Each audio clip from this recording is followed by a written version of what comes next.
In 2013, you founded Solidcore, one of the most successful fitness companies in the country, more than 115 locations nationwide, served hundreds of thousands of clients, including Michelle Obama. When you exited the company, you sold your shares for nearly $100 million. It's my job to ensure all of you have a company to come back to. And when there is a war and when there is a crisis, I will be the first one picked for dodgeball. Like, you want me on your team right now. I felt the same way. I felt very empowered during that time to take care of what I've been building for 12 years. And so I just doubled down. Did you remember the news? The gyms are dead. I burned through every single savings I had. One of the things I really learned about leadership is creating an environment. We're talking about homeless men and women coming out of shelters every morning to go run. We weren't providing food or shelter. They were coming because they were part of an environment that lifted them up, celebrated them, that cheered for them. And for those who didn't want to do the work at Back of My Feet or would show up late, we'd be like, this isn't for you. We're not going to allow anybody to be a part of this organization, homeless or not, that doesn't live by our principles, and showing up on time is one of them. So if you can't do that, you're off the team. That's just part of being, again, an entrepreneur. Once you understand that the world and people don't owe you anything, when those things happen, they don't impact you as much. It's all about expectation. And I just try to continue to step into gratitude and all of those things of great, you have to make the best decision for you, and I need to make the best decision for me. I'm Manning Sumner. I've lived my life by one motto: no days off. No days off is never taking a day off on you. It's a commitment to becoming your best self. Get ready to be inspired to do the same. This is the Big Dawgs with Manning Sumner. All right, Anne, we are here. Hi, Manning. How are you doing? I'm great. How are you? Awesome. So I'm gonna let the audience know a little bit about you, and then we're just gonna dive in. So you grew up in a small, safe town in North Dakota with amazing parents. Before the age of 12, you made a box that you kept underneath your bed with all your goals on it. Your dream was to go to college, get a corporate job, get married to your dream husband, have 2 kids, and live in a White House with a picket fence and build a life that felt whole and secure. When you were 16, everything changed. Your parents separated after your father asked you and your 2 siblings to leave the house so he could speak to your mom. That day he came clean. He was struggling with a gambling addiction and owed $50,000. Someone else was going to tell her, so he had no choice. This came after years of recovery from drugs and alcohol, which he had to overcome before you turned 5. That day your mom kicked him out and their marriage ended. At the time, you didn't know anyone else in your age in North Dakota with divorced parents. And this experience deeply impacted your teenage years. You found yourself trying to fix your dad while also feeling angry and resentful toward your mom. Still, you made a choice not to be a victim of your circumstances. You went after your every single dream in that box. You earned 2 degrees, one in political science and one in communications in just 3 years. Impressive. You moved to DC to work as a policy analyst under a terrible boss. And when you got a new offer, you took a leap and moved to Philadelphia at 24 to become director of community engagement for a small nonprofit. It wasn't part of your plan. And from 24 to 26, you were deeply unhappy. You didn't know who you were. You felt stuck and paralyzed, but you also knew you were meant for something bigger, and you quit your job. You gave up your security blanket because you believed that that would force you to figure things out. You became a marathon runner using all the energy you didn't know what to do with, and ran every day at 5:30 a.m. to channel your negative energy into something productive. You need a drink of water. I know, right? It's crazy. Some no days off premium one. You would run past a homeless shelter for 2 years in Philadelphia, and one day the guys started waving to you and you would wave back. In 2007, you realized that running and community could be a catalyst for real transformation. Isn't it kind of crazy that now that's the thing, and you were doing it way before? Yeah, don't you love that? When you're oh, y'all finally got it. like wearing crop tops, everybody does that too, right? Yeah. Both in identity and life, you pitched the shelter on starting a running club. At the same time, you were offered a high-paying job at Comcast, but you turned it down. Everyone told you homeless people don't run, but you thought, what if it works? What if this could change lives? You believe that one person can make a difference, and that's how your first organization began. Back on My Feet was born.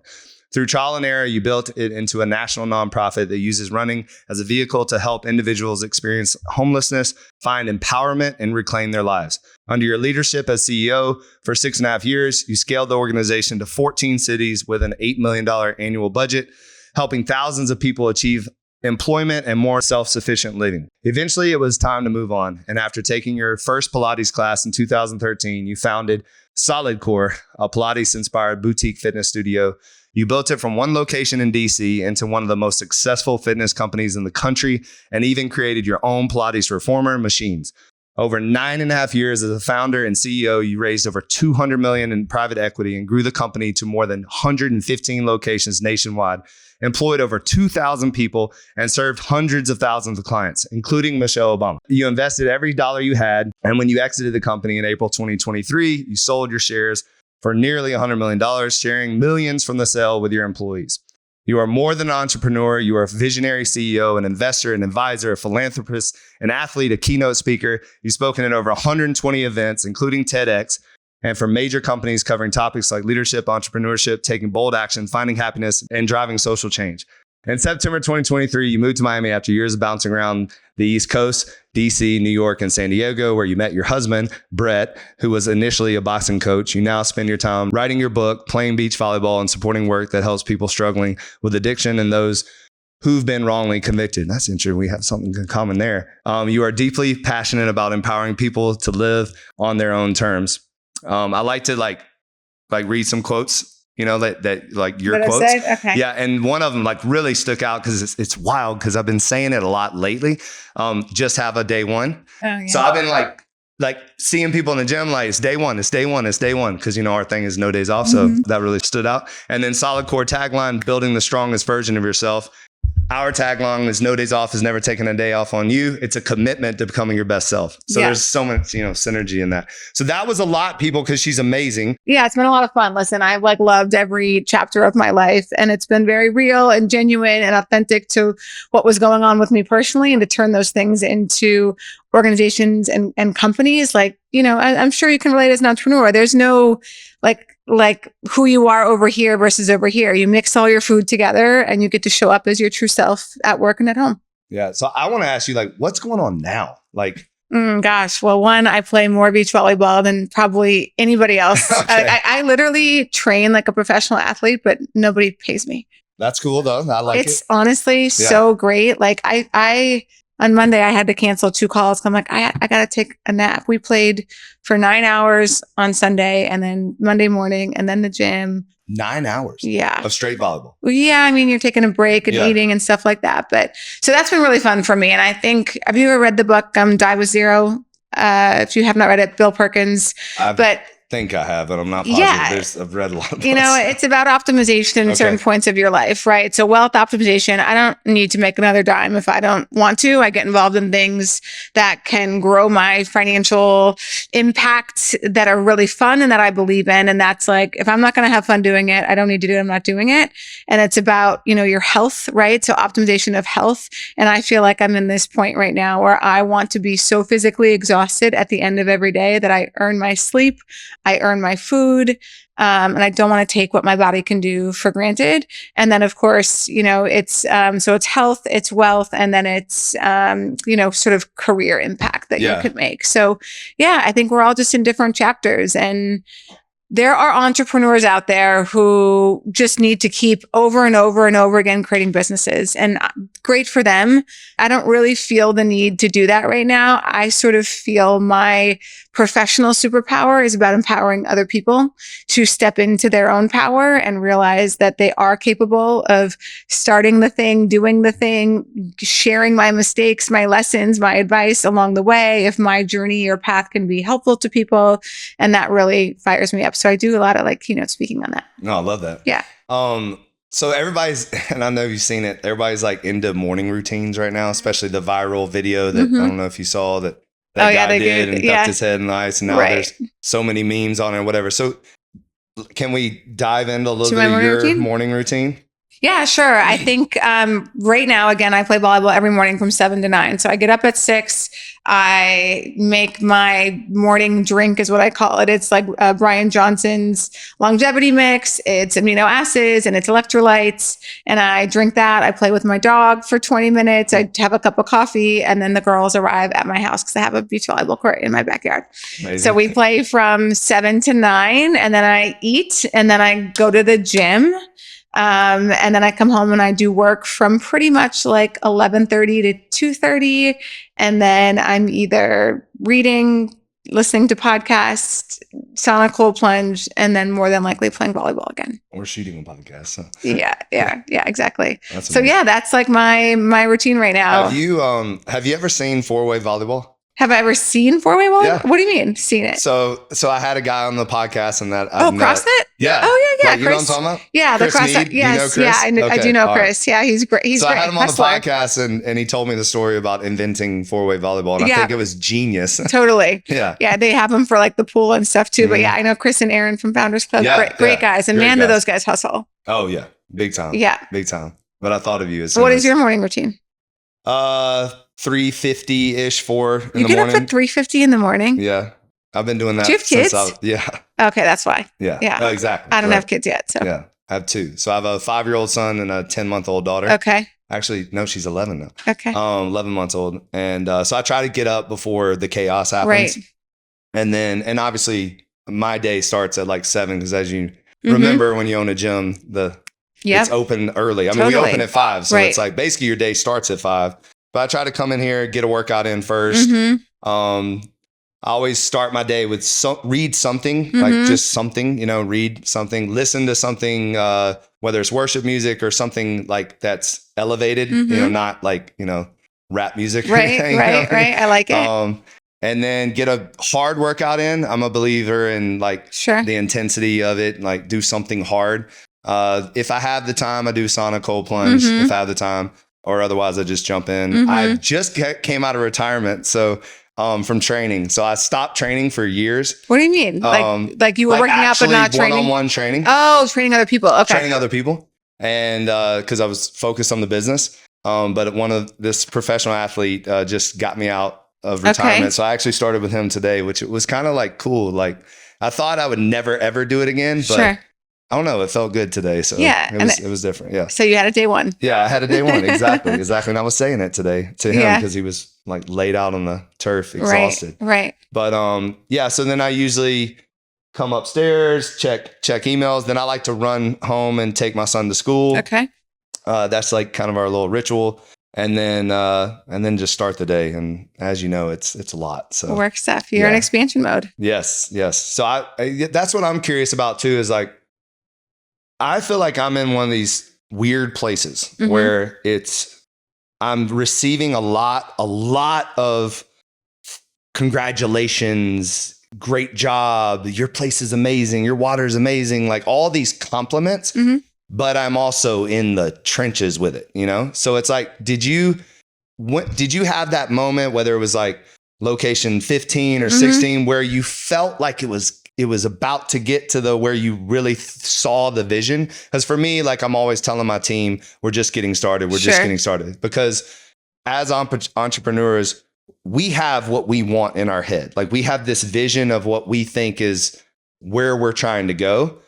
And everybody else, like you open another location, they're like, yeah, you did another. And you're like, well, it's not there yet. So like you had this 100 location kind of roadmap for yourself.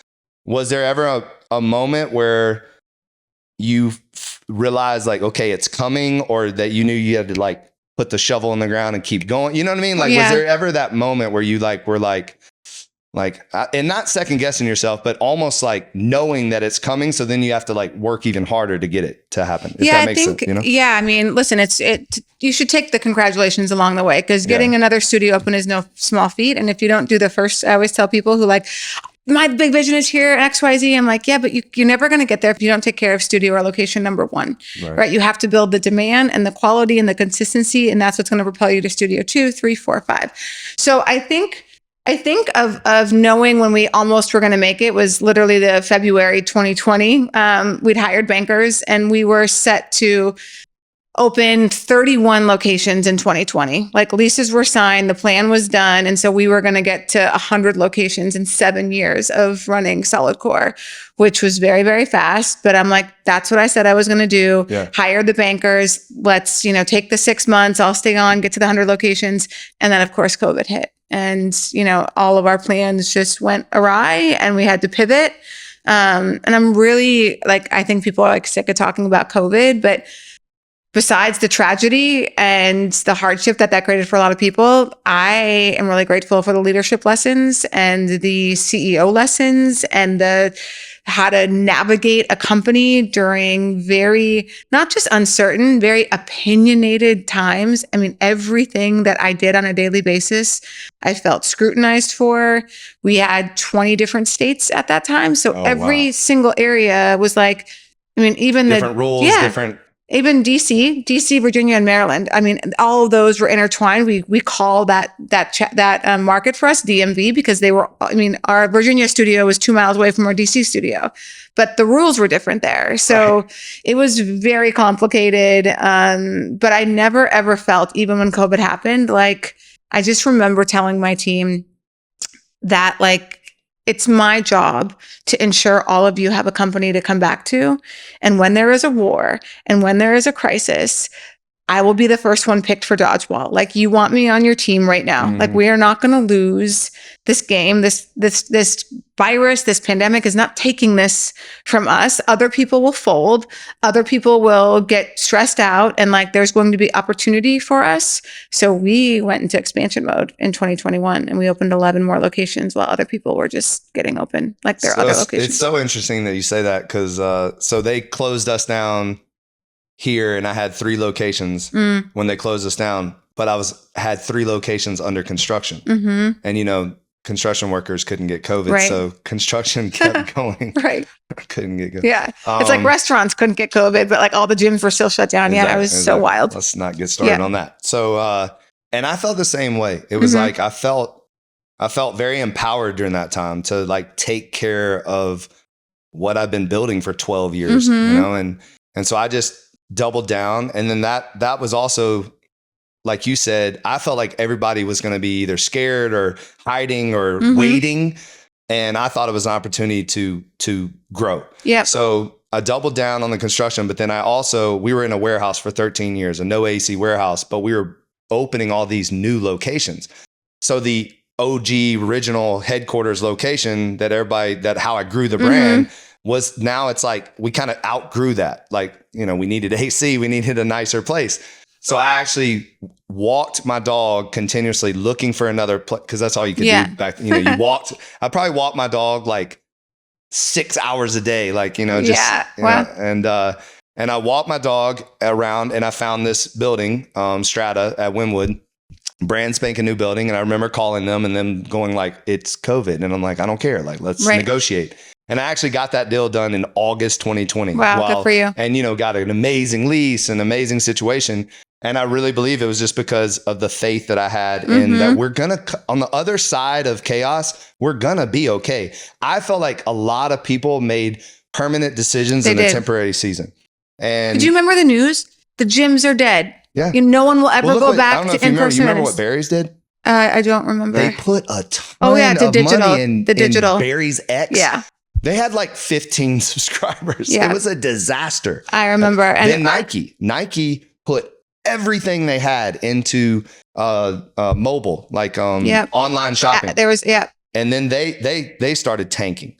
So, and relatively speaking, but still major losses because they made these permanent decisions in the temporary season. So kudos to you just seeing it and just fighting through it. And then also too, as leaders, like, I mean, I kept everybody on payroll, and it was crazy too. See, we did not. How did you do that? No, we had hundreds of employees. We can't. Yeah, you were bigger than me. So I had like under 20. So it was manageable, but I burned through every single savings I had. Like, I won't tell you numbers, but it was a lot of money, a lot of money. And then also just being buttoned up. So like having our numbers, P&Ls, balance sheets, records were so buttoned up that we were one of the first people to get the EIDL loan or whatever. Yeah. So that helped also. Sure.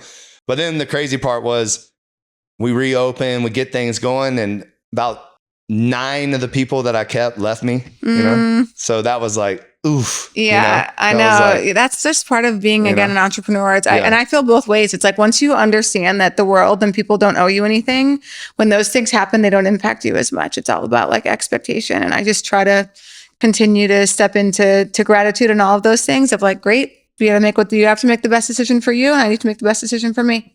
That's so true. That's so true. And I always try to see it from their perspective as well. Like, you know, and then also you don't really want people around that don't want to be around. There. Like, you know, that's like, to go back to the early days of my career with Back on My Feet. That's one of the things I really learned about leadership is creating an environment. We're talking about homeless men and women coming out of shelters every morning to go run. Why would they do that? We weren't providing food or shelter, right? Like, they literally were coming because they felt good. They were part of an environment and a community that lifted them up, that rewarded them, that celebrated them, that cheered for them.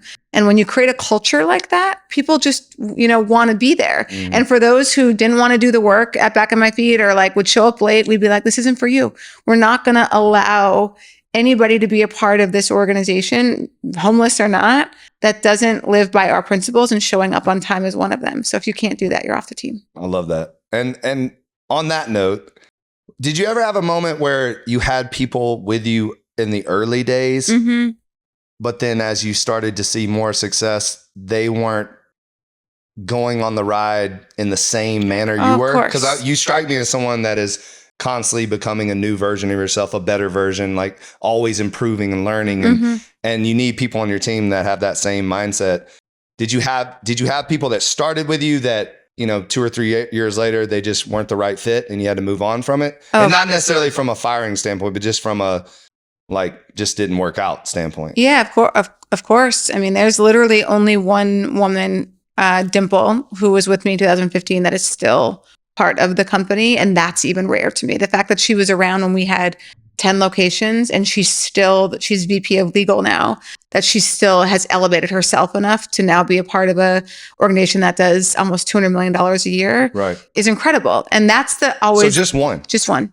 And how many would you say were around at that time? I mean, dozens of 20 people. or so, right? And those are, you know, listen, those are never fun conversations. But again, you go back to gratitude and thanking people for helping you get to this point. And a lot of time we had to let people go who weren't the right people to take us to the next phase. They didn't technically do anything wrong. It's just, we need to level up, and this person doesn't have the right experience to manage a $20 million book of business. And we don't have the infrastructure as a startup to coach and to teach. So we went through, I mean, when I was there, four sort of reorgs, and those just aren't fun. But it's, you know, as a CEO, it is your job always to be saying, how do I, because you don't have a boss, right? So I always looked at my time in 3 to 6 months increments, like at most. Sometimes it was 1 month or 2 months, and saying, how is my role changing for this company, and how am I best serving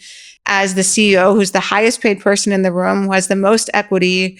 How do I produce financial impact that just continues to do this? Because that serves my employees. And I remember Manning, like, taking a photo of the trash at a studio one night. And I'm like, took a photo, and I'm like, oh, you know, I'm still not above taking out the trash. Thought I was sort of relating to the people. And I kind of look back at that and cringe now, because if I can't figure out something better to do with my time than take out the trash, I should have been negotiating, you know, leases, or figuring out, how do we generate another 200 grand in revenue for these studios every year? That's my job. That serves my people. And I need to be more transparent and communicate with them of, this is how I'm spending my time.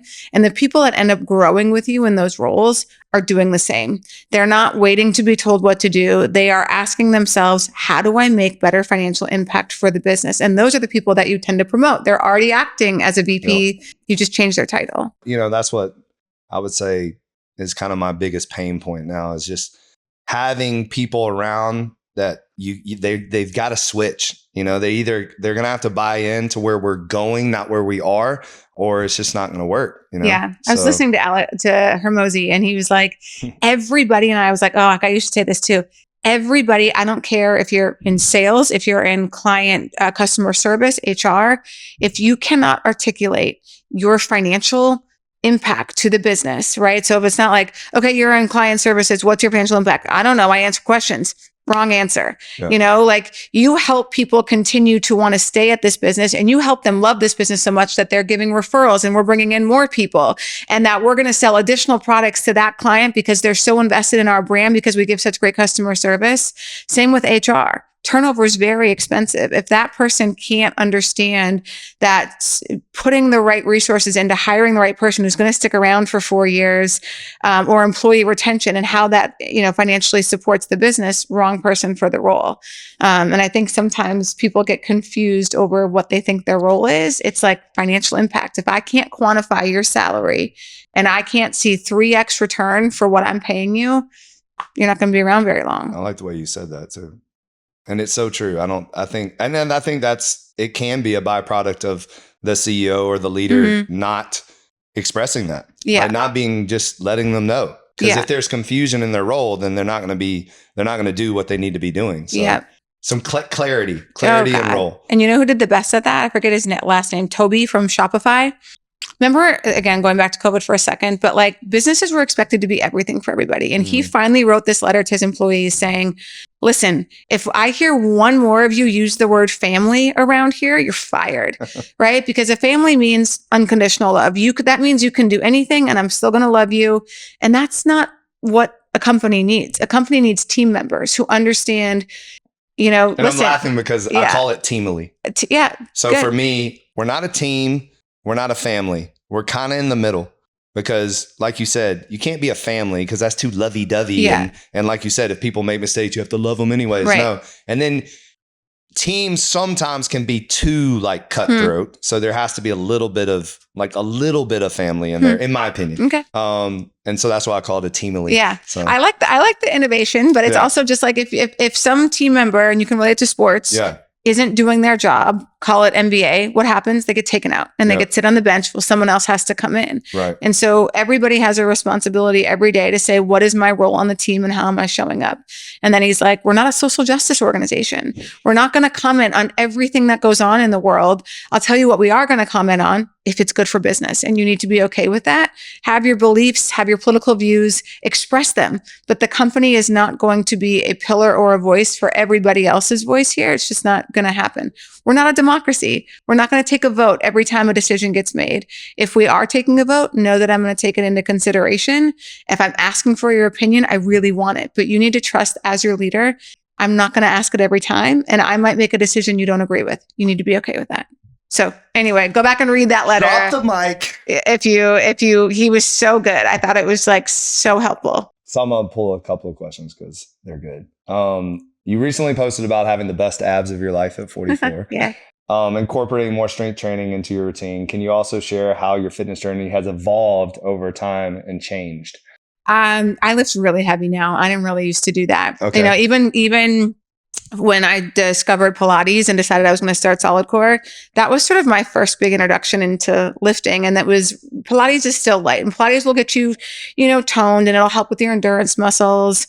But I just felt like I wasn't getting stronger. My legs weren't growing. My glutes weren't growing. So the last couple of years is when I really, really started lifting heavy. I feel really good. I feel like I'm powerful on the volleyball court. My legs and my glutes are much bigger than before. So I lift really, really heavy. And Are you still running? I do, but I'm only sprinting. I don't do long distance anymore. So yeah. It's cool to see that evolution. Yeah. Though. Yeah. And I don't actually do a lot of Solidcore anymore. I'll do it in New York because it's a novelty for me. Okay. It is a great workout. And I do think it really helps injury prevention, and it's great for your core. But I can get the core through the gym with some similar movements, and I'll just do them on my own. But if I'm going to spend an hour working out right now, I want to lift heavier weights. And what's your just favorite thing to do right now in the gym? In the gym, probably the hip thrusts. Yeah. Okay. Yeah. There's this, and I go to Lifetime, which is close to where I live. They have it's a glute kickback machine where you can just get, sort of get low, like it's a football thing, and you're pushing back there. They just have a lot of machines there that I feel like I don't see at a lot of other gyms. There's this glute press where you're going up, so targeted. So all that booty stuff. Yeah. And I just love the burn in my legs, and it makes me faster on the volleyball court. That's why I do a lot of it. Awesome. And nutrition, of course. We eat the same thing pretty much every day. Are you kind of a stickler with that? Yeah. It's I think you easily get in trouble with food when what are we going to have for dinner tonight? Right. There's too many, first thing that pops in your head. Also, your discipline and willpower has dropped throughout the day. So it might be what's going to taste good? Yeah, exactly. And we just don't allow that. We prep our dinner. So the dinner's already prepped. And it's that's what we're having. So it's either beef with peppers, like red, green, and orange peppers, and onions and rice, or it's ground turkey with that, or it's grilled chicken with asparagus or broccoli or sweet potato. Like those are our three options for dinner. It sounds just like my wife and I. My wife does these stuff green peppers, like with the ground beef and a little bit of rice. And they're really good. Yeah. Yeah, that's actually one we should add in because it's very similar. It sounds good. It's really good. Yeah. All right. So what does leadership and entrepreneurship mean to you, and how do you see showing up as an effective leader and a business owner? And I would even like take it a step further and say, add a little bit of customer service in there, because I think you have, some of your quotes and some of the things I've heard you say, you just nail it. Like I have used a lot of restaurant, like Danny Meyer, and like kind of learn from the restaurant business of how to apply that in the gym business. And one of the things that stood out to me too is the name thing is so genius. Yeah. Absolutely genius. And so simple. It's simple, but it's genius. And I don't think people understand how powerful it is. Like, I'll give you an example. You just said my name just a minute ago, and you feel like you feel good. You're like, oh, she said my name, and you feel like you want to open up a little bit more, or like it's just totally. Yeah, that was a big one. Listen, Solidcore started off with 10 machines in our studios, so like that's not a ton of people in there at once. And it was like, we can learn everybody's names and we should say it over and over again, because subliminally, when you leave a place that you heard your name in a positive association, you leave thinking, I really liked it there. And you may not even be able to articulate why. It's because we made you feel at home and we made you feel seen. So that just became part of the evaluation for every single coach that had to pass Solidcore. Like you could be perfect, but if you couldn't remember or say names, you couldn't coach for us. Right. And we would tell people, get a Post-it. Now, it doesn't matter. People understand that you're memorizing, 10. Now we have like 27 machines, that it may take you a minute. If you forget it, ask them, I'm sorry, I forgot your name. What was it again? Right. They'll appreciate that rather than you ignoring them. So we are a big stickler, for the name piece. And I think hiring people with great personalities, we didn't hire people who had trainer experience or Pilates experience. Like we felt our workout was so different. We're going to have to train you anyway. Right. But one thing I can't train is how people respond to you. So we started to pull from our client base really quickly in the early days. And we'd be like, we'd love you to coach for us. And they'd be like, I have never been a fitness trainer in my life and I'm a lawyer. I'm like, yeah, great. This is a part-time job. You can coach 6 classes a week, mornings, weekends, whatever. We pay pretty well and we think you'd be great. Like we just would love for you to go through training, because I can't teach the fact that people gravitate to you and you just can't, you know what I mean? Some people have that magic. You can't teach energy to me. You can't teach energy, so we just started to get really picky about people who would show up in class and crush it and work really hard and would be inspiring other people simply by being there. And we'd get them on the payroll. And that kept our culture really strong because these people were already bought in to what we were doing. They were taking the workout, they were in the community, and now they were on the other side of delivering the community. So it was such a seamless way for us. That sounds genius. Again. Just all this stuff. Yeah. So I'm sure you have clients who come in here that people are like, we love that guy. Right. Yeah. Get that guy to to get him to start coaching seriously, the classes. Right. It is a big part of why people are like, how did you keep consistency? I'm like, by that. As soon as we found one studio in one market, you had to take 25 classes to even be considered to be a coach. And so it would just be easy to pick off the people who made other people feel good. I like it. I'm definitely taking notes here. All right. So this is one, again, that I just really related to. How we talk to ourselves is how we will show up. Can you discuss the power of positive self-belief and self-talk, and just how you prioritize your values and surrounding yourself with the correct people? So, the self-belief, but then also making sure you keep the right people around you. Yeah. So I feel like my life is really indicative to not giving up on my standards and what I thought was possible. And so back to my childhood, after my whole dad stuff, happened and my parents split, I can remember telling my mom on a walk and all my friends of like, I'm going to be somebody someday. Like there is just no way that my dad's addictions or my parents' divorce, I'm going to be a victim of that. I'm the only one who's going to lose if I lean into that victimhood. And I was even more determined than ever just to like make something of my life, not knowing what that meant or anything. But 10 years later, when the opportunity for back on my feet came, and within those 10 years, I had graduated from college in 3 years, as you mentioned, graduated from grad school in a year, moved to Minnesota, moved to DC, moved to Philly on my own. Like I had just made many of these decisions around uncertainty that I have proven to myself I can figure things out. And so continuing with that mindset of like, I'm preparing myself for the moment and the opportunity that I am going to either manifest or manifest or something, I'm going to be ready for it. And so people would say, how did you like have the nerve to walk away from everything and start this nonprofit? And I'm like, I was preparing myself for it. It didn't even feel like a choice, Manning. It felt like I'm ready. Like this is my dad's addictions is why that I was drawn to these guys. I'm a runner. I'm using running as a vehicle. It felt so authentic. And so stepping into that person that I'm like, this is who I was supposed to always be. So the same thing for Solidcore. Now, this doesn't mean I've never had limiting beliefs and doubts, but having that bank of positivity to combat all of those things with like, don't you forget who you are. Like these doubts happen to everybody. You're just being tested. And like, I remember getting a $75,000 offer for Solidcore before I'd even opened Studio One for a 30% stake in the business because I was nervous. And I was telling my friend, I'm like, oh gosh, I'm going to use all my money. And he made me that offer. And I remember thinking, maybe I'm going to take this. It would be really smart for me just to bank 75K in case this doesn't work out. And the moment that comes out, right? It's like telling your wife that you're going to be like, hey, I'm going to just like park 30% of my energy and my time and my money over here, just in case this doesn't work out.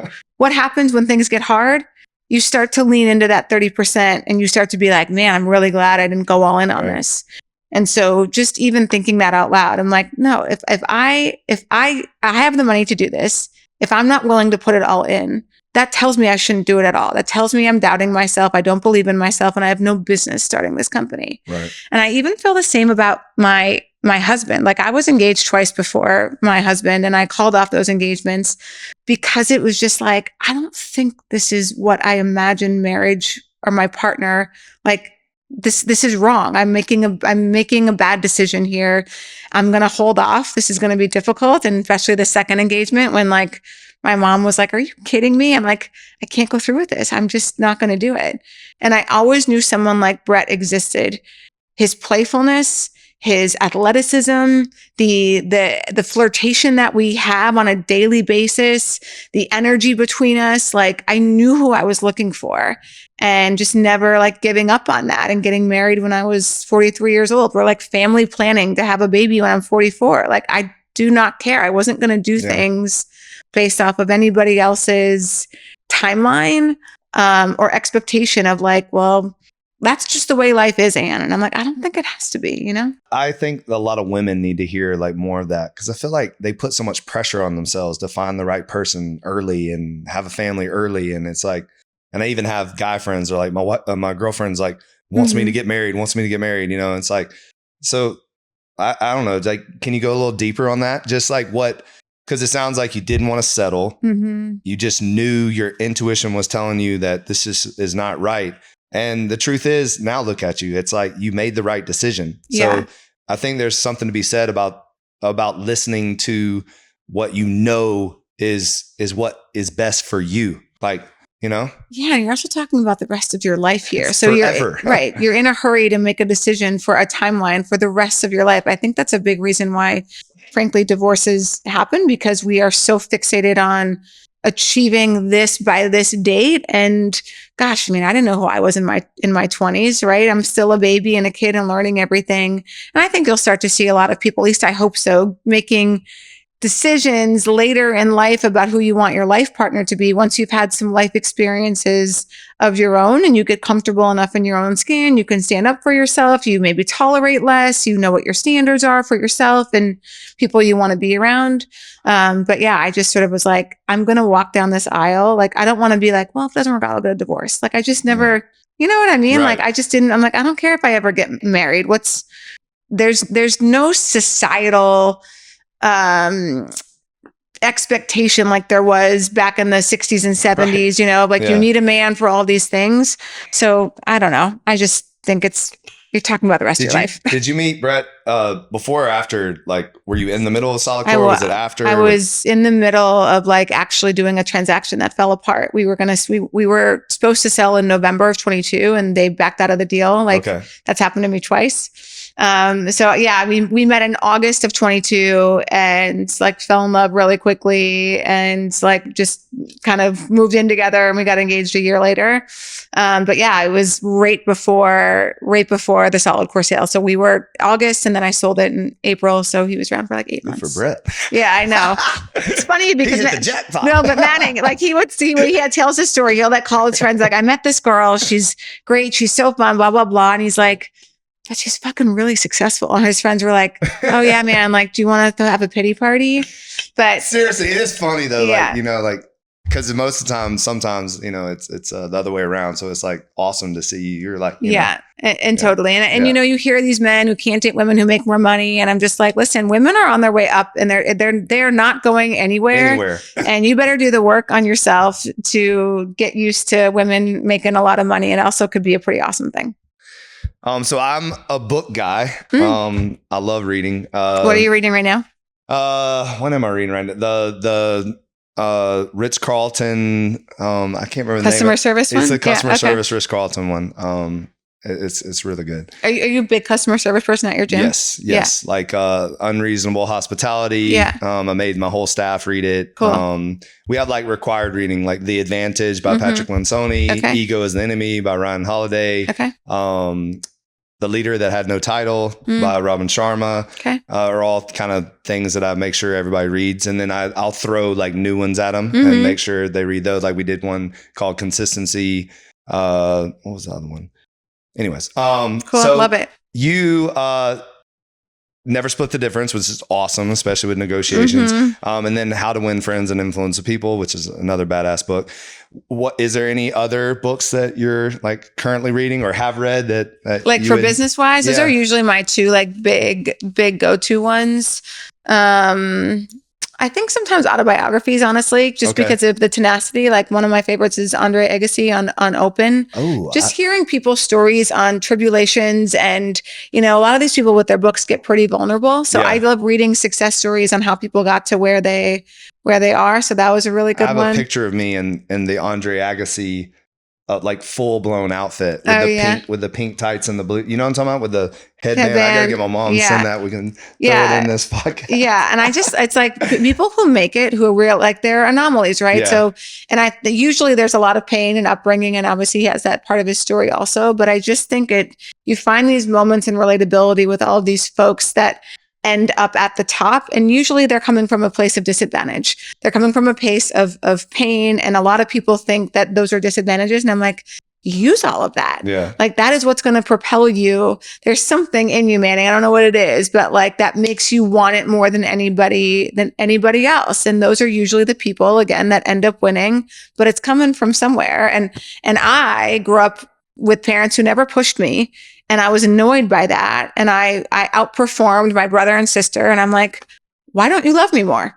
You know? So like, I just was like, oh, I'm not doing enough. So you sort of go after achievement for love, and people can say it's unhealthy. Who gives a shit? It worked. It worked, you know, It worked for a long time. And yeah, I needed to go into therapy and heal myself and whatever, but I built things that made people's lives happier and healthier along the way while trying to figure out my own sense of, you know, what love is. But it's like, I just think those stories are cool where you can find the similar strings between each other. Yeah, I'm definitely going to check that out. Like Shoe Dog is absolutely one of my best favorite books. Sam Walton's book is incredible. I haven't read that one. It's really good. I mean, just everything. I mean, he used to make his employees like sleep on the floor when they would travel, like all this stuff. Oh, wow. But, and then, one of the ones that really stood out to me was DMX's autobiography. And it's crazy because when I read it, I was very young and I like related to it so much, even though his life was totally different than mine. Right. But it was the overcoming. It was the knowing that he was great. And even though all the pain and suffering he went through, he channeled it into his in his artistry. Right. And so I love what you said about that. How did you grow up? Typical like parents married, dad very successful. But I think one of the things that happened to me that I recognized was my dad was extremely successful. And then he had a business partner steal his company, and he lost everything. And so we moved out of like, mansion basically, back then. I mean, it was a very nice house on the golf course, and then into like a 2-bedroom apartment. Wow. And going through that and like, and it was right when I was going into college. So it was like, I said to myself, like, that'll never happen to me. It was like, and then also, and I still feel like it hasn't happened yet. I haven't had my moment yet. But also I now that actually we're talking about it, I think subconsciously it's like, I'm going to make the money back for them. Yeah. Like now that I really think about it, I mean, this probably is the first conversation where that's come up in a long time, but, cause it is interesting. Like you always wonder like why you have such a drive to take it all the way and to never give up. And no matter what obstacle, no matter what setback, like you just never quit. And I would say, there's a little bit of that. There's also a little bit of, I thought I was going to be a professional athlete. So what sport? Football. Okay. So I went to Auburn. So I broke my back in high school, my junior year in high school. And everybody, the doctors, everybody told me I wouldn't even walk. And so I rehabbed myself back, could do the splits and was like a phenom. Came back my senior year, was defensive player of the year in Alabama, earned a scholarship to Auburn University. I was called a preferred walk-on, came in with the scholarship players, but had to earn the scholarship. And I did. And then, right when I was about to be the starter, I broke my ankle. Oh, gosh. And then right before I was going to be the starter again, I broke my back again. And then finally had to make a decision to let that dream die. That's when I jumped into kinesiology, exercise science, health promotions to learn how to help others not go through what I went through. But to have that dream taken away from you and thinking that you're going to be going down a certain direction, and then it's like completely changes. You have this thing like, oh, but I'm going to make it in other ways. Like, so, and I've had it's like visions. someone took something from you and you're like, no, like I got to figure out a different path and I'm not going to succumb and I'm not going to be nobody. Like, it's almost even more so. And I know you said this in a lot of your interviews that you knew you were meant for greatness. Like there was something inside of you that you knew it. And that's how I've been since I was like, my mom will tell you, since I was like, I was always the star in the plays, since like 3rd grade. So I always have felt like I'm meant for more, like always. And I think, so let me ask you this though, like when you feel that way, when you know you're meant for more, but then you start a brand and then you start to realize it can't be about you, that it has to be about the brand. How did you manage that feeling? Like where people expected you to be the face and all that, but at the same time you had to balance that and empower the brand and the movement and the values and the customer service and the employees to make sure that you weren't like, because sometimes I have felt that when you get to the amount of employees that you have, like they're looking at you like, he thinks he's all that. And you have to put them first a lot of times and not yourself. So talk a little bit about that. Yeah, I think I never lost sight of my role as the founder and knowing I was clear on the vision of if I wanted to sell this thing one day, if I make it about me, I'm not going to sell it, right? Or I'm going to end up working for somebody else because I'm going to have to go along with that ride. Right. And you can't scale something that's really about you. If I want to have 100 locations, I can't be the one coaching in those studios. If people only want to come to Anne's classes, that's not, that's obviously bad. You can't scale that either. So I think the true test of a really good founder is looking at the legacy of what that person built and if it's thriving without them. It was my job to put the people, the systems, the processes, the brand in place and like empower the leadership at Solidcore. So another good book is called Multipliers by Liz, blanking on her name. I'm sure you can find it and put it in the show notes. And it talks about how your leadership either amplifies people or diminishes it. And we all have diminishing characteristics. Like I'm really good. I'm a visionary, right? So like no problem saying that. I'm really great with ideas. I see things people don't see. So what happens in meetings? I'm the first one to usually speak. I'm the first one to solve the problem. The more I do that, the more my team depends on let Anne solve the problem. And I'm not teaching them. I'm not giving them the extra 20 seconds to think through how they would solve the problem. So if I wanted to build something that was going to be long lasting, not only did I not need to shut up, I needed to not be in the meetings. So when I sold Solidcore, I wasn't even in any of those meetings. Like the leadership team, Brian, Nate, Dimple, everybody who was going to stay with the company had to go sell the new private equity firm on why they should buy into that team. If I went into those meetings and outshined everybody, it would be like, we want Anne to stay. Right, and it's pretty clear that she's still pretty heavily involved in pulling the strings behind the business.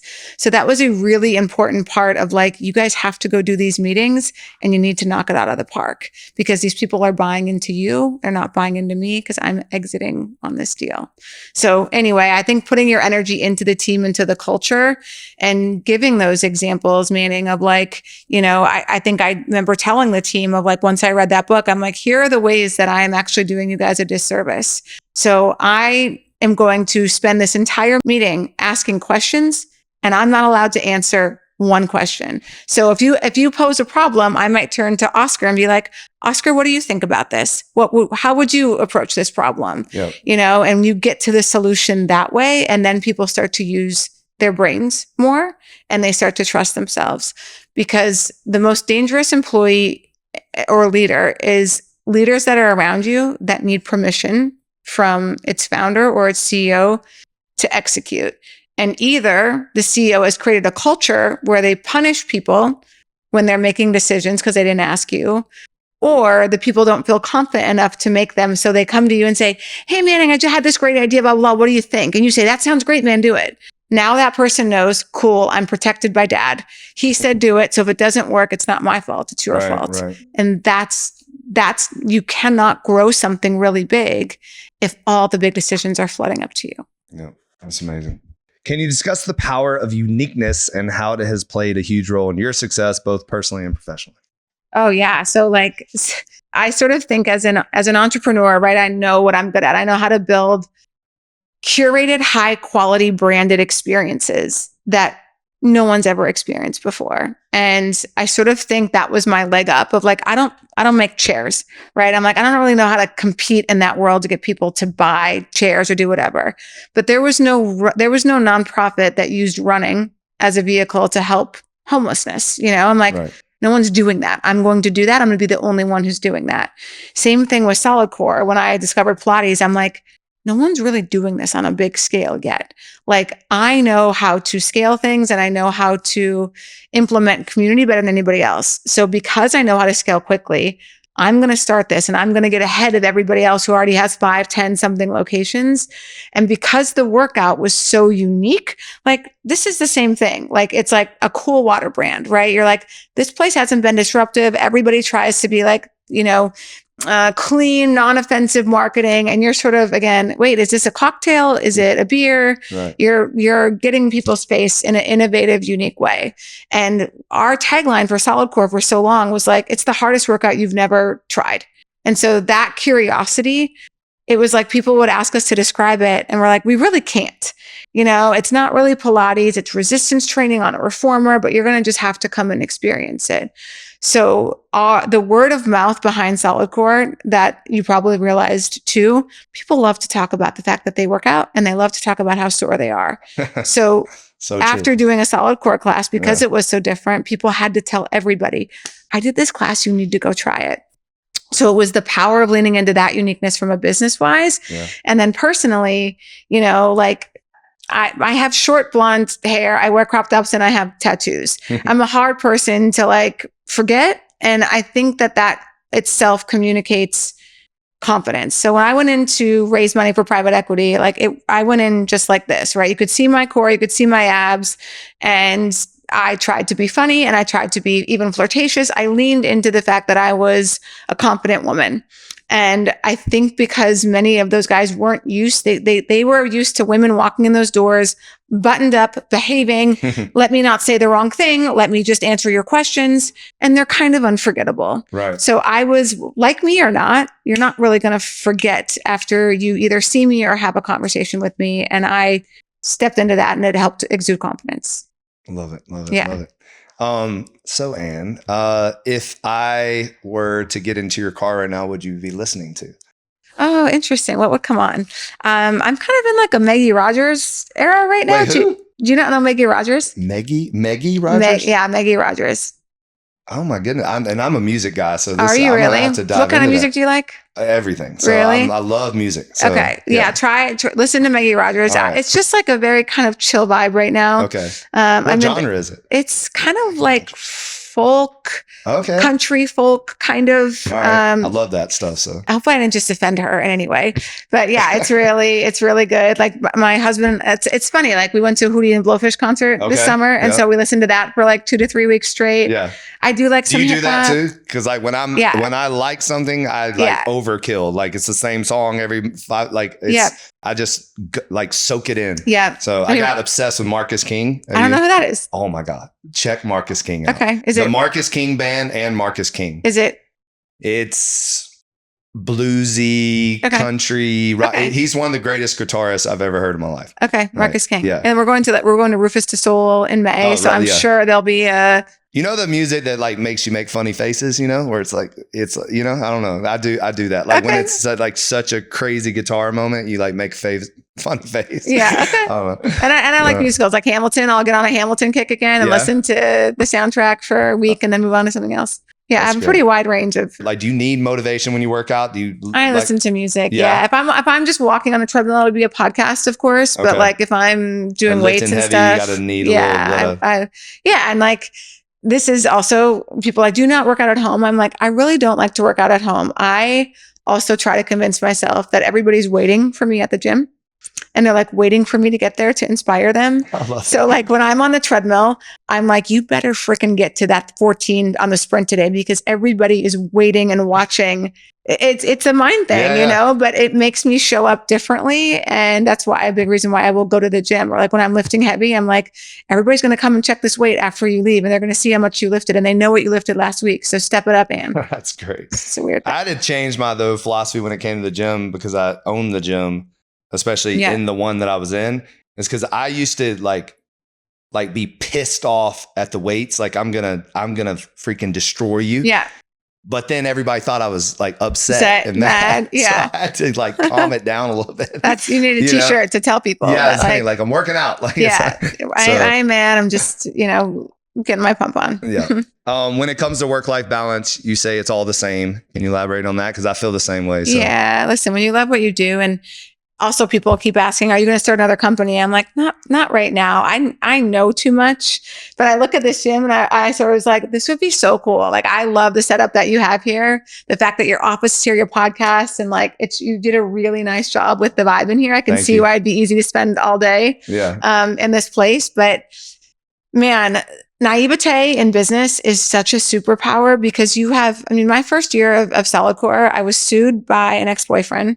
I was sued by the machine developer and I got evicted from my first studio. First year? First like 15 months, I would say. Wow.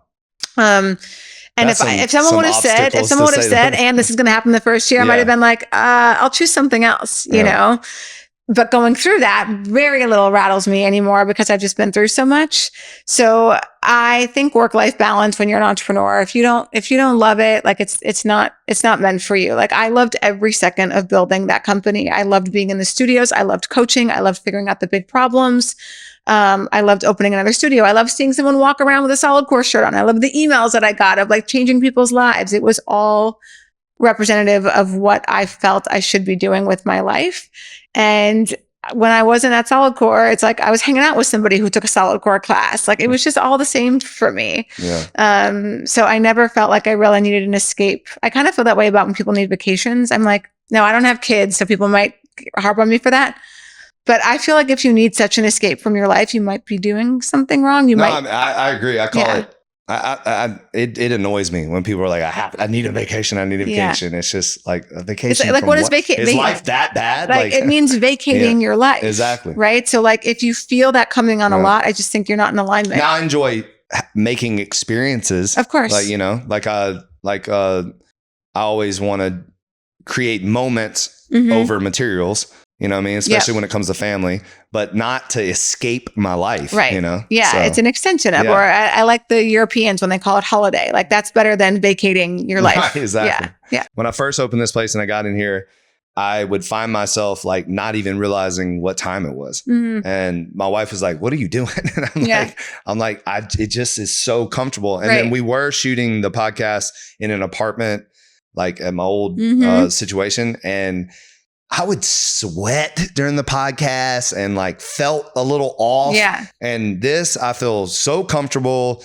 Like I'm so laid back because it's my office and this is where I have meetings and stuff. I love the window here. This is nice. And then it gives like my other office and my other gym that I had, I couldn't see the gym. I had a window, but I had to like walk around. So just being able to see the people and if I see somebody I know, I can come down and say hello and stuff like that. And then they see me up here and they wave. Right. So it's just nice. Yeah, it's cool.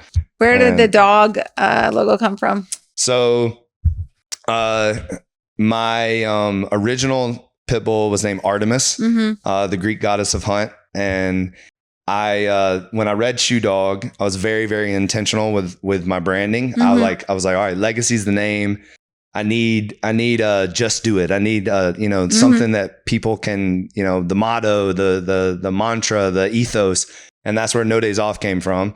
And then I got a lot of pushback. Like, I mean, the amount of people like that were like, you have to have a rest day. You have to have a rest day. So then I really had to double down on No Days Off is never taking a day off on you. Love it. So it can be a rest day. Like that's still part of taking no days off. It's not like you wake up and say, I'm just not going to do anything today. So, or if you do, then that's what you chose to do. So No Days Off is not like the hustle and the grind and never getting a day off. So that's not what it's about.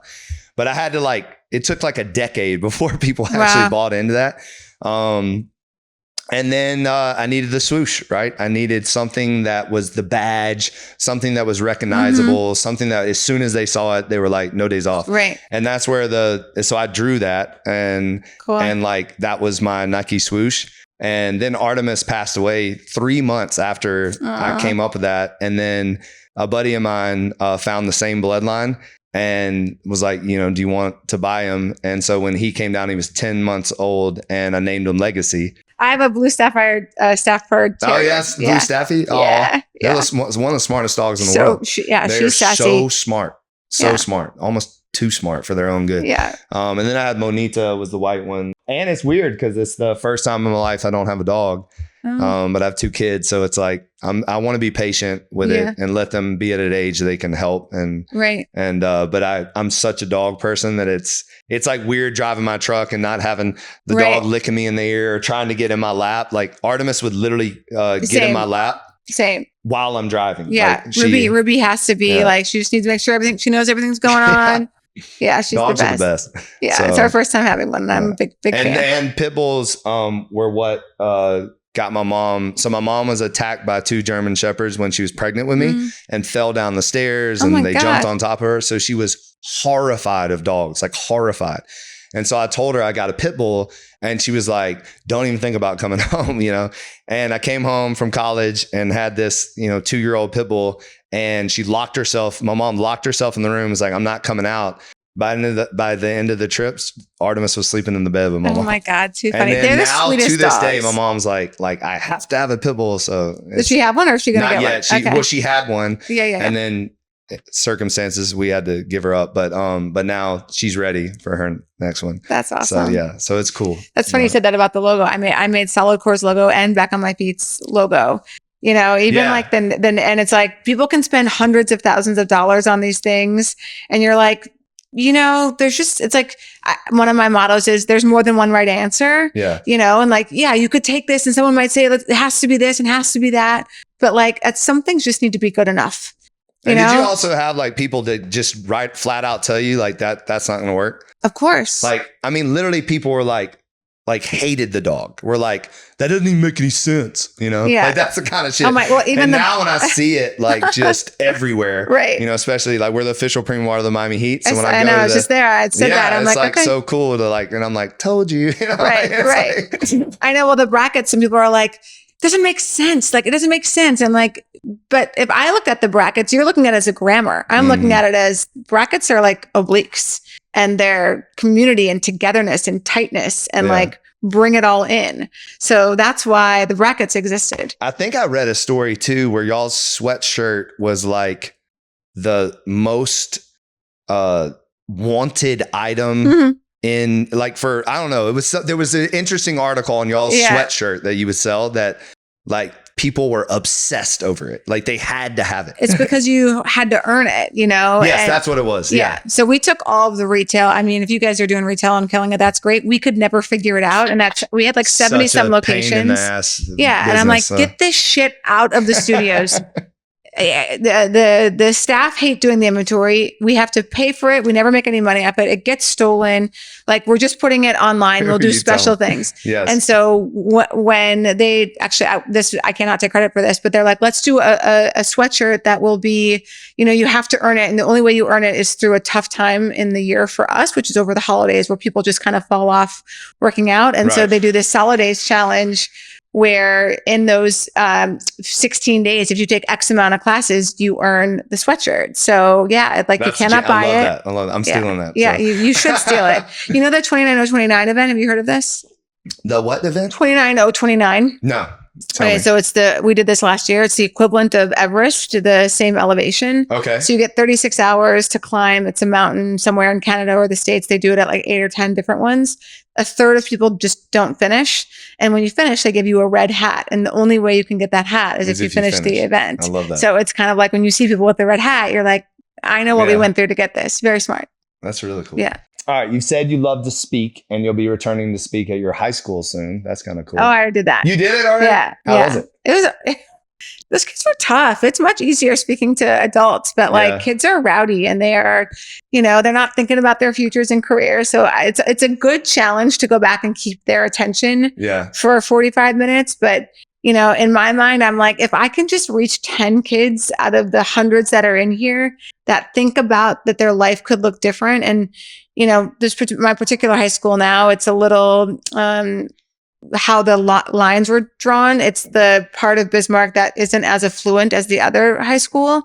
So these kids, again, are coming from homes that look similar to mine, which, you know, maybe addiction, divorce, and you start to think like, you know, oh, I have a disadvantage, or, you know, I don't have two parents around or something. Right. So I just wanted to provide a little inspiration for don't let that stop you or slow you down. Again, use whatever fuel or pain that you feel into making your life great. So yeah, it was good. It was fun. I guarantee you change someone's perspective in there. Yeah, I guarantee you. Because all it takes is one, you know? Yeah, one person just doing things differently. I had the opportunity to go back and speak to the football team at my high school. Nice. And it was awesome. It was awesome. Because it was so surreal to be in the same locker room, on the same field, you know, 20 years later and having the same feeling. And that's what I was trying to tell them is like, you will never, ever be in this situation again. And like, but we don't think about that when we're in this situation. Like, of course not. When you're 15, 16 years old, you're not thinking, well, this is the last time I'm going to be in the locker room. You don't think like that. But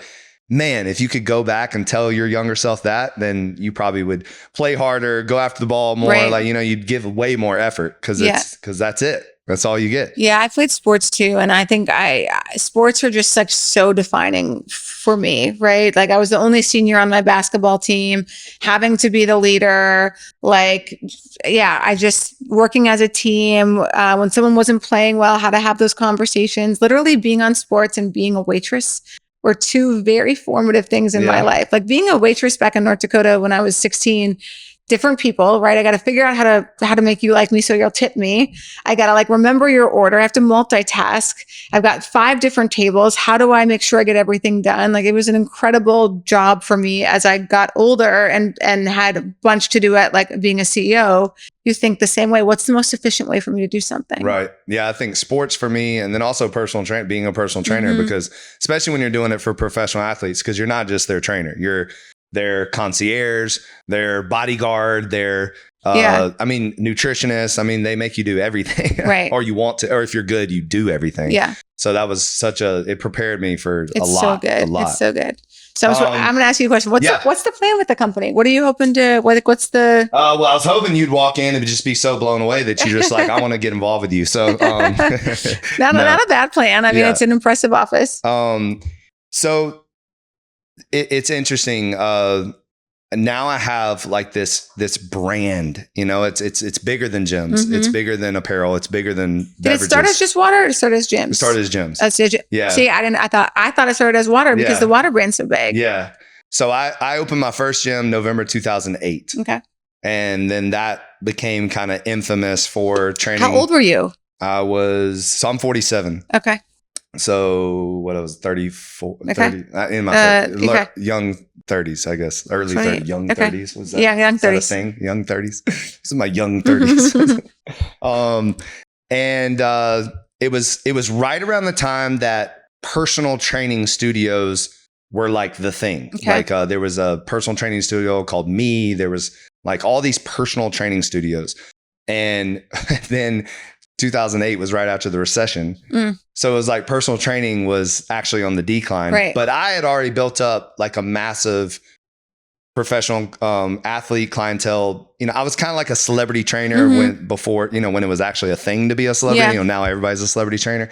And I mean, I was training like Scott Stapp, the lead singer, Creed, Usher, Rico Love, like people like that. And so I thought, get 4 other people that do what I do, and then I have a business, right. Well, 19 trainers later, and I was like, I can't even find one other person that works from 5 a.m. to 10 p.m. and trains people all day in the middle of the hood, by the way, because it was Wynwood before. It was Wynn Hood. Okay, it was before Wynwood, Okay. And then that was right around the time CrossFit and Orange Theory and Barry's was like making noise. And I was like, I think I could do that. And so that's when I created PIT, Partner Interval Training. And it was actually through boot camps. So I started these boot camps on Tuesdays and Thursdays at 5 p.m. And make a long story short, 128 people started showing up for them. But then it got chaotic because I had so many people and I was like, I'm only one person. And I was running around like a chicken with my head cut off. So then I started pairing people up.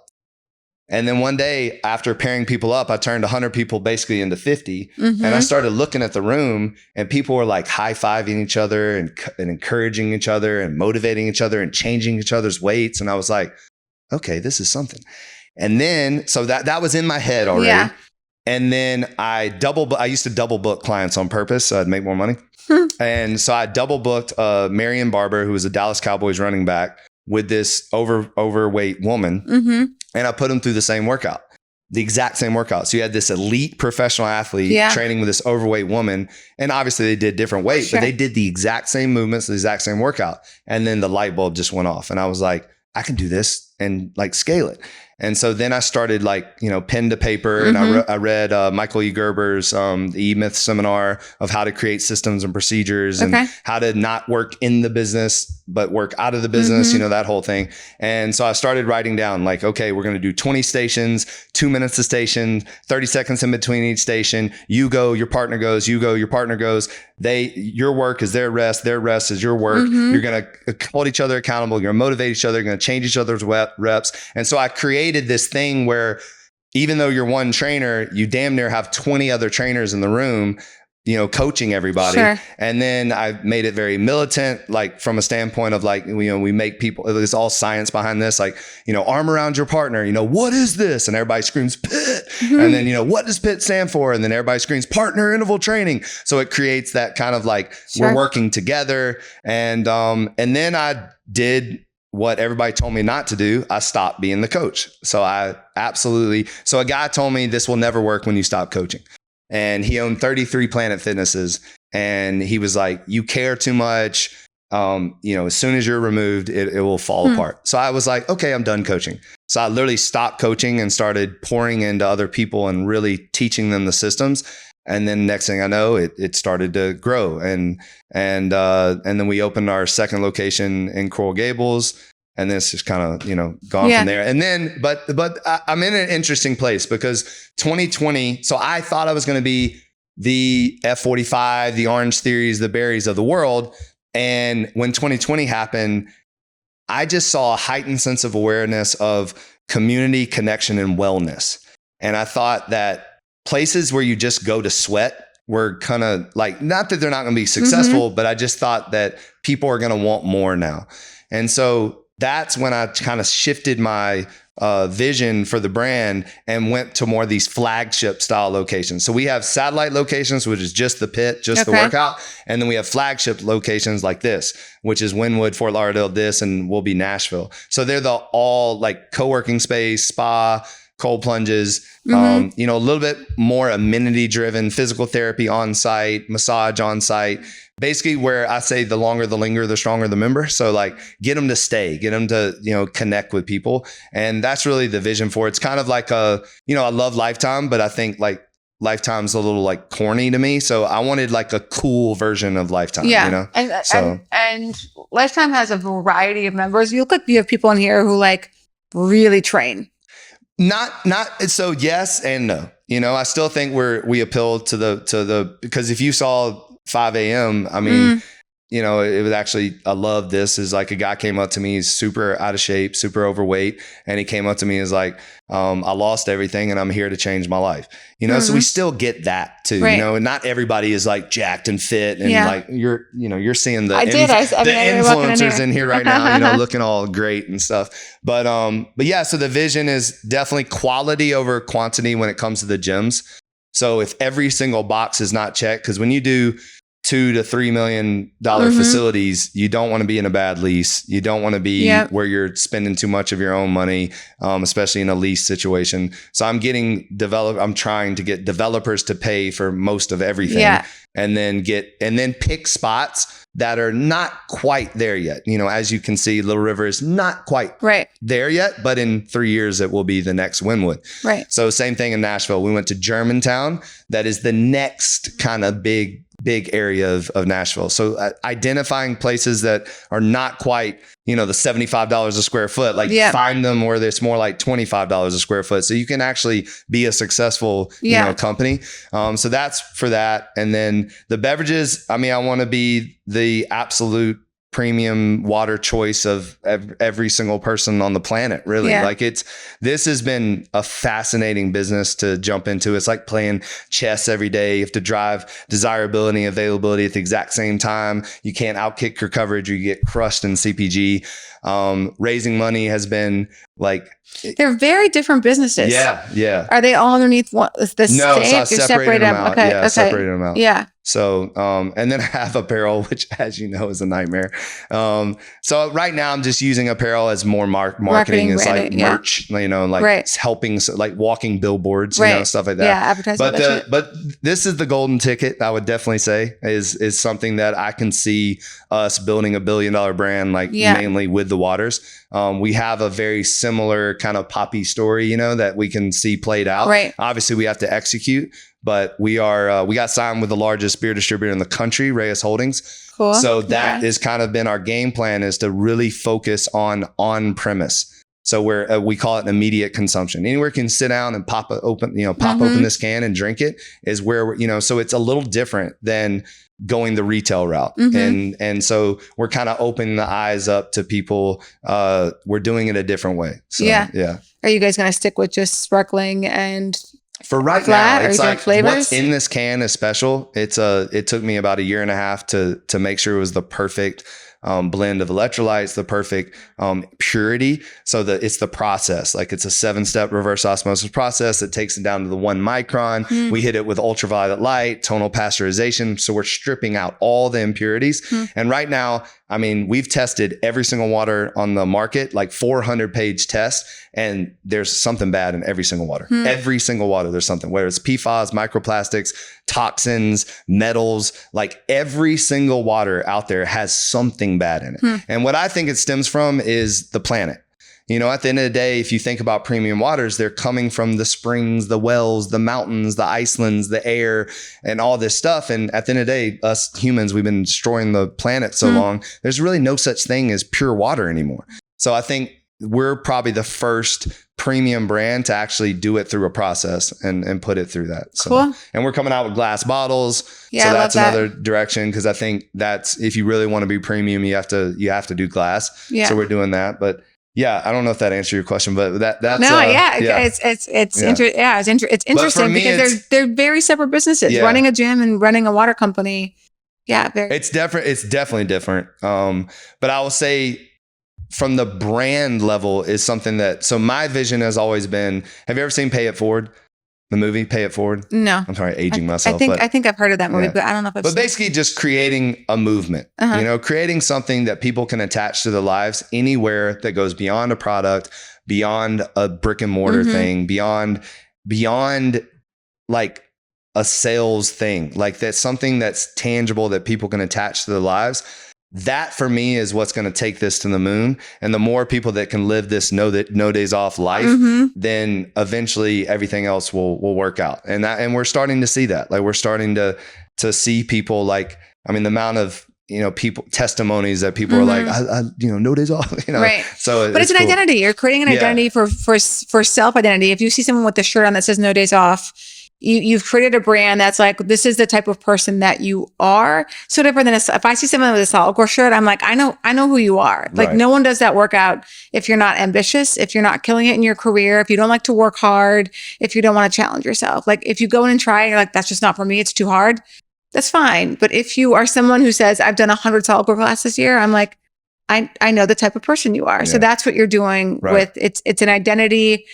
You're letting people signal this is the kind of person I am because the brand represents it, and I want to show myself that I'm this person too, or show the world. Yeah, exactly. Yeah. Well, thank you so much. Yeah, man, my pleasure. Really Thanks for having me. Yeah, and it's I'll take one of these to go too. No, we're gonna give you some cases. So.